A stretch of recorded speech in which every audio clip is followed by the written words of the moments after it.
ما كنت أظن أنك لغيري، وما كنت متوقع كل هذا بيحصل. كنت أظن أنك إلي لأني كنت هواك، ولأني كنت أفكر في لقاك. بس النصيب بعتك لغيري، ولولا النصيب ما كنت لغيري. فلا تظن أنك مع غيري أنا ما عاد أفكر فيك. والله إن القلب موجوع، لأني لا أقدر أغير المكتوب.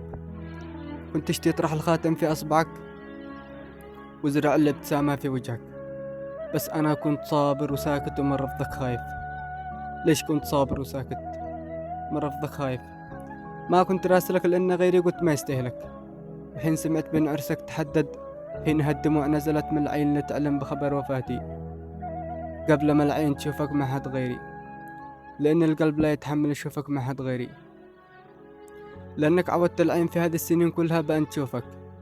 لأنك عرفت بأن القلب كان يهواك من صف سادس، وكان حلمي الوحيد بأن يكون حبنا دايم، وزواجنا القادم، وعدونا القازم. حتى الروح قالت بأنك إلي لازم، لأنها في بعدك كانت في الحلق طابق، وكأنها تشتي تخرج من الجسم وتقول طالق. لأنك مع غيري مش مناسب، والقلب كان حارق. حين كنت لغير أنا كنت من بين كل الحبايب صافق، لأنك ما خبى شخص غيري بقلبك كنت به عاشق. ليش يا أخي ما حيكتني بأن غيري كان بقلبك سابق؟